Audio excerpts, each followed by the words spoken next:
이번 주말 일정 마무리되면 다음 주는 국가대표들이 경기하는 피파 A매치 이제 주간에 들어가게 됩니다. 우리도 카타르 월드컵 최종 예선 조 1위 다툼이라고 할 수 있겠죠. 이란과의 경기 또 앞두고 있고, 유럽도 평가전이라든지 아니면 카타르 월드컵 본선을 향한 마지막 플레이오프 이런 것도 남겨놓고 있죠. 남미도 물론 경기하게 됩니다. 지구촌 전체가 피파 A매치 주간에 이제 들어가게 되는 건데요. 그러다 보니까 이제 명단들이 각국이 속속 발표되고 있습니다. 우리도 명단 발표가 됐고, 황희찬 선수가 부상 여파 때문에 혹시 합류를 못하는 거 아니야? 라고 했는데 토요일 새벽 경기에 나왔습니다. 다행히 교체로 출전을 해가지고 이번에 합류하는데 문제가 없다라고 하는 게 좀 보여줬기 때문에 다행이고요. 하지만 독일 무대에서 뛰고 있는 정우영 선수는 조금 안타깝게도 코로나 이슈 때문에 이번에 남태희 선수로 대체가 좀 됐습니다. 우리 선수들이 마지막 그 순간까지 부상당하지 않고 잘 왔으면 좀 좋겠고요. 우리 되게 중요하잖아요. 이란과 경기하고 그 다음에 이어서 중동 원정까지 가게 되면 이번에 이제 최종 예선 마무리되게 되는 건데, 이란 잡고 조 1위로 그리고 3번 포트 딱 돼가지고 카타르 월드컵 조 추첨이 이제 얼마 안 남았습니다. 4월 초에 열리게 되는데 좋은 자리에서 좋은 대진 딱 이뤄졌으면 좋겠습니다. 뭐 유럽이나 남미도 이제 명단이 쭉 발표되다 보니까 이 선수는 안 뽑혔네, 이 선수는 뽑혔네, 이런 이야기들이 좀 많이 나오고 있죠. 그 중에서 이제 스페인 국가대표팀도 명단이 좀 발표가 됐는데 이와 관련해서 좀 여러 가지 말들이 좀 나오더라고요. 근데 이제 아무래도 국내 언론들은 조금 자극적으로만 다루던데, 왜냐하면 이 선수 때문에 그렇습니다. 데야, 골키퍼 데야가 스페인 국가대표팀에서 빠졌습니다. 들지 못했어요. 이걸 두고 맨유다 보니까 아무래도 이제 맨유 기사들은 좀 자극적으로 많이 제목도 뽑고 이렇게 하잖아요. 뭐 느낌은 이런 겁니다. 뭐 충격적이다, 생각지도 못했다, 맨유가 너무 못해가지고 밀린 거다, 대회가 실력적으로 안 됐다, 이런 얘기를 좀 자극적으로 많이 하고, 약간 제 느낌은 좀 과도하고 약간 호들갑의 느낌이 좀 있더라고요. 이게 맨유가 못하고 대회가 못해서 빠졌다라고 얘기할 수는 없습니다. 그렇게만 퉁 쳐가지고 맨유 뭐라고 하고 대회야 뭐라고 해서 에이 이렇게 하니까 못해서 빠진 거야, 이렇게 설명하면 이게 이해가 잘 안 되는 측면이 있거든요. 그래서 왜 데야가 스페인 국가대표팀에서 빠진 것인지 좀 말씀을 좀 정리해서 말씀드리겠습니다. 일단은 뭐 의외다라고 얘기할 수 있는 측면이 있어요. 왜냐하면 데야가 충분히 그동안도 그렇고 스페인 국가대표팀에서 골키퍼를 좀 봐왔기 때문에 야 어떻게 아예 이번에 3명에 들질 못했지? 라고 얘기할 수 있겠죠. 이번에 3명이 누구라면은요, 잉글랜드 브라이턴의 로베르트 산체스, 그다음에 스페인 라리가 빌바오의 우나이 시몬, 그리고 잉글랜드 프리미어리그 브렌트포드의 다비드 라야입니다. 지금 이 구도상 보면 브렌트포드의 다비드 라야는 A매치에 한 번도 뛴 적이 없어요. 그동안 사실 연령별 국가대표팀 통틀어도 이 다비드 라야를 우리가 본 적이 별로 없습니다. 이 선수가 들어왔기 때문에 표면상으로는 데야가 다비드 라야에게 좀 밀려서 이번에 뽑히지 못한 이런 거죠. 그러니까 아니 어떻게 이렇게 잘 알려지지 않은 선수에게 밀려가지고 안 들었지, 이건 충격적이다. 생각해보니까 맨유가 순위 경쟁에 좀 밀려서 그러니까 지금 맨유 선수들이 다 좀 대표팀에 못하는 거 아니야? 예를 들어서 뭐 잉글랜드 같은 경우도 마커스 레시포드하고 그다음에 제이든 산초 같은 선수가 떨어졌잖아요. 이거 봐, 맨유가 못하니까 맨유 선수들 다 떨어지는 거 아니야? 라고 퉁 쳐가지고 기사를 쓰더라고요. 충격과 공포 이런 식으로 좀 자극적으로 뽑던데, 레시포드는 못해서, 자기가 못해서 부진해가지고 빠진 거 맞죠? 근데 데야는 그렇게 설명할 수가 없습니다. 데야는 맨유가 힘든 상황에서도 뒤에서 상당히 팀을 잘 방어해줬잖아요. 우리가 뭐 제 몇 번째 전성기가 다시 왔다는 얘기를 할 정도로 강제 전성기다, 데야가 그래도 뒤를 지켜줘가지고 이 정도 해준 거 아니냐. 데야는 사실 잘해줬어요. 뒤에도 수치를 말씀드리겠지만 뭐 세이브라든지 이런 거에 있어서 정말 꾸준하게 잘해줬죠. 그런데도 어쨌든 결과적으로는 다비드 라야에게 밀려서 이번에 명단에 들지 못한 겁니다. 그럼 이유가 뭘까? 일단 맨유 부진으로만 설명되지 않는다. 데야가 못해서 빠진 거다 이렇게 설명 안 된다. 안 된다. 그러면 이걸 어떻게 설명할 수 있을 것이냐 이건데요. 일단은요, 이번에 그 스페인 국가대표팀의 명단은 타이틀이 걸려있거나 뭐 월드컵 예선이거나 이러지가 않습니다.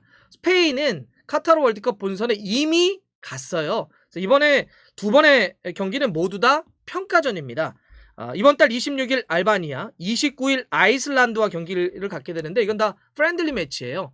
그러다 보니까 좀 그동안 쓰지 않았던 선수라든지 물론 뭐 주력 선수들도 모았지만 조금의 여유가 있었다. 이렇게 일단 첫 번째는 전제를 좀 깔아놓고 얘기를 할게요.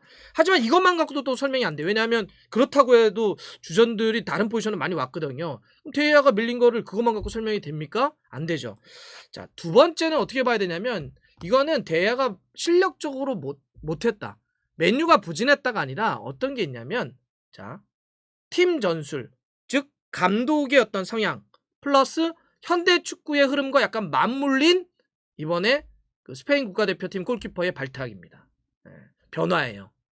무슨 얘기냐면 자 일단 이번에 아까 말씀드렸던 국가대표 스페인 대표팀의 골키퍼 3명 모두 다 산체스, 시몬, 그 다음에 라야 3명의 공통점이 뭘까요? 이번에 뽑힌 선수들 맞습니다.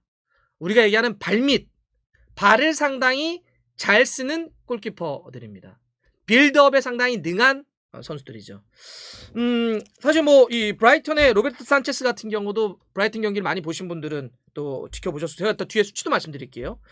그다음에 시몬 같은 경우도 라리가 쪽에서 빌드업 자체가 뛰어난 골키퍼로 이미 유명합니다. 우나이 시몬 같은 경우도 이 브랜트포드의 다비드 라야야말로 여기에 딱 부합하는 선수입니다. 사실 덜 알려져서 그렇지 발밑 이러면은 사실 라야라고 할 수 있어요. 지금 저희가 올 시즌 프리미어리그에 90분 기준으로 한번 볼게요. 90분 기준으로 패스를 어느 골키퍼라고 하는 포지션에서 90분당 누가 제일 패스를 많이 했을까? 뒤에서부터 패스 플레이 얼마나 가장 많이 가담한 골키퍼가 누구라고 생각하세요? 올 시즌 프리미어리그에서 그게 바로 브랜트포드의 다비드 라야입니다. 90분 기준으로 40번이 넘겼어요. 42.1.1회의 패스플레이에 관여를 잉글랜드 프리미어리그 골키퍼 중에 라야가 가장 많이 패스플레이에 가담을 한 골키퍼입니다. 그리고 3위가 이번에 뽑힌 브라이튼의 로베르트 산체스 38.4회예요. 두 선수 다 발밑이 상당히 좋은 또 많이 썼던 그런 골키퍼들이라는 거죠.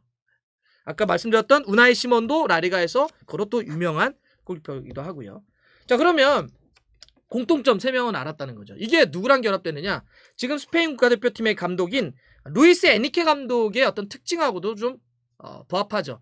루이스 에니케 감독은 선수 때는 레알 마드리드와 바르셀로나 또 감독이 돼서는 바르셀로나 감독을 했었고 지금 스페인 국가대표팀을 이끌고 있는데 포메이션은 뭐 4-3-3 혹은 3-4-3을 쓰게 되는데 중앙 미드필더나 수비형 미드필더를 딱 중심쪽으로 갖다 놓고 와이드하게 펼치는 포워드를 활용해서 굉장히 빠른 공격도 전개하지만 기본적으로는 후방 빌드업, 뒤에서부터 풀어나가는 축구, 볼에 대한 점유 자체를 역시 중시 여기는 그런 지도자죠. 자, 그러면 후방 빌드업 자체를 상당히 많이 가져가려고 한다면 그거는 수비 라인 플러스 골키퍼에서부터 기본적으로 후방 빌드업은 골키퍼부터 시작되는 거 아니겠습니까? 거기서부터 발밑이 좋은 골키퍼를 당연히 쓰려고 하는 경향들이 있습니다. 자, 그러면 데야는 어떠냐라는 거죠. 데야는 여러분들 뭐 맨유에서도 그렇고 그 데야라고 하는 선수 개인도 그렇지만 발밑이 좋은 후방 빌드업을 아주 딱 부합한 그거에 포커스가 맞춰져 있는 골키퍼가 아닙니다. 데야는 어찌 보면 우리가 알고 있는 굉장히 클래식한 유형의 선수죠. 세이브를 굉장히 잘하죠. 굉장히 민첩하고 올라오는 거를 막 반응을 해가지고 잡아낸다든지. 실제로 데야는 지금 세이브의 이번 시즌 프리미어리그 골키퍼들 중에 세이브 전체 횟수 있죠. 뭐 경기 수에 따라서는 차이는 있지만 여하튼 제가 모든 걸 다 통틀어서 올 시즌 프리미어리그에서 세이브를 기록한 횟수가 몇 개냐? 100개가 넘었습니다. 105개예요. 이거는 프리미어리그 전체 골키퍼들 중에 2위에 해당합니다. 물론 이 수치에는 맨유가 그만큼 수비적으로 좀 두들겨 맞았다. 그래야 세이브를 많이 하니까 이런 것도 포함되긴 하지만 여하튼 이렇게 많이 상대에게 슈팅을 당했는데 뒤에서 데야가 막아줬기 때문에 이 정도 순위를 유지했다. 이렇게도 또 설명이 가능한 거죠. 실제 데야는 이렇게 세이브에 있어서는 언제나 프리미어리그에서 탑 수준을 유지하게 됩니다. 이렇게 손을 상당히 잘 쓰는 골키퍼지 발을 잘 쓰는 골키퍼가 아니에요. 실제 제가 아까 패스에 많이 관여했던 횟수가 라야가 41.1회로 1위, 그다음에 로베르트 산체스가 38.4회로 3위라는 말씀드렸는데 데야는 한참 순위도 매기 어려울 정도로 그 패스 횟수가 적습니다. 20.6회예요. 다비드 라야 이번에 대시 뽑혔던 골키퍼와 비교해보면 딱 절반 정도 수준밖에 되지 않습니다. 이제는 감이 좀 오시죠? 네. 이거는 자 정리 한번 해보겠습니다. 데야가 못해서 그런 게 아닙니다. 데야가 지금 맨유가 무슨 실력이 떨어져 맨유가 순위가 떨어져가지고 넌 맨유에서 뛰니까 내가 뽑을 수가 없어. 넌 못하니까 뽑을 수가 없어가 아니라 루이스 에니케 감독 입장에서는 자기 축구의 완성도를 높이기 위해서 후방 빌드업에 좀 더 적합한 선수를 찾은 거죠. 그게 다비드 라야였던 겁니다. 제가 수치도 말씀드렸지만 다비드 라야는 예전에 지난해인가요? 리버풀하고 경기를 하고 끝난 다음에 클럽 감독이 무슨 표현을 했냐면 이 다비드 라야를 설명하는 되게 그 강렬한 워딩이었는데 경기 딱 끝난 다음에 딱 얘기를 해요. 조 골키퍼는 그 라야를 가리켜요. 무슨 10번 선수처럼 플레이를 해. 10번 롤 이런 얘기를 하잖아요. 마치 플레이메이커처럼 발을 다룬다라고 해가지고 아니 무슨 저런 선수가 다 있어라고 클럽 감독이 설명했던 선수가 이 다비드 라야입니다. 근데 왜 이렇게 발을 잘 쓰냐면 이 선수가 어렸을 때 축구를 시작을 할 때 그 어린 나이에 풋살을 할 때 필드 플레이를 했어요. 그러면서 골키퍼도 같이 했었거든요. 그러다 보니까 발 자체를 워낙 잘 쓰는 선수입니다. 그래서 이 선수가 이제 어린 나이에 잉글랜드 블랙번으로 와서 이제 경기를 계속하게 되는데 지난 시즌 브렌트포드가 이제 2부에 있다가 이번에 프리미어리그 승격을 한 거잖아요. 지난 시즌 기준으로 챔피언십 2부 리그에서 단연 패스 숫자 1위였거든요. 단연 1위였는데 2위하고 차이가 얼마나 됐냐면 300개 이상 차이가 났어요. 패스 숫자가. 압도적으로 패스 플레이를 많이 하는 선수가 다비드 라야입니다. 그래서 이 다비드 라야는 뭐 발밑 자체에 대한 어떤 강점, 그다음에 뒤에서 하는 후방 빌드업에 대한 최고였던 수준, 그다음에 이렇게 수비 라인을 끌고 올라갔을 때 뒷공간이 넓게 벌어지잖아요. 요즘 축구가. 그랬을 때 뒷공간에 대한 이 커버의 범위가 상당히 넓은. 그러니까 즉 요즘 축구, 현대 축구의 전술과 굉장히 부합한 선수다.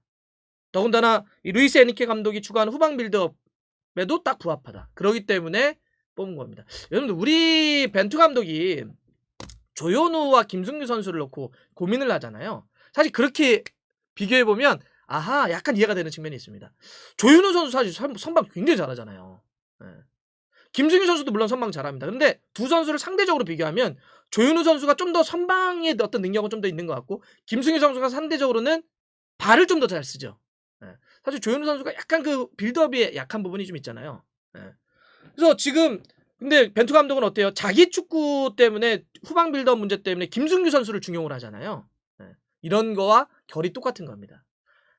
조현우가 잘하냐 김승규가 잘하냐의 문제가 아니라 그 축구에 누가 맞냐 안 맞냐의 문제인 거죠. 물론 저는 그렇다고 해서 데야가 앞으로 아예 안 뽑힐 거다 이러지는 않아요. 워낙 좋은 선수니까 기회가 오겠죠. 또 어떤 타이틀이 걸렸을 때는 뭐 이번에 나중에 이제 월드컵 최종 엔트리 할 때는 뭐 당연히 들어갈 수도 있다라고 보는데 여하튼 여기서는 맨유가 못해서 데야가 실력이 떨어져서가 아니라 루이스 엔리케 감독의 전술 스타일과 부합해서 혹은 부합하지 않아서 현대 축구의 흐름과 부합해서 혹은 부합하지 않아서 라고 이해하는 게 데야가 그래서 이번에 들지 않았구나 혹은 그래서 이번에 우리가 잘 알지 못했던 다비드 라야가 들었구나 이렇게 이해하는 게 좀 더 좋지 않을까 싶습니다. 다음 주는 이제 A매치데이 하면 이런 각국 대표팀에 뭐 선발되고 되지 않고 막 이런 선수들 나올 거고 또 경기도 할 텐데 각국 감독들의 어떤 전술 스타일, 그 팀마다 갖고 있는 어떤 색깔 이런 것들을 이해하면서 선수를 또 이렇게 지켜보시는 것도 재밌지 않을까. 또 우리도 중요하잖아요. 이란 경기하고 또 중동 가서 또 2연전 할 텐데 이때 또 벤투 감독의 어떤 색깔 그에 맞춰서 우리 선수들이 또 어떻게 움직이는지 이것도 함께 지켜보겠습니다.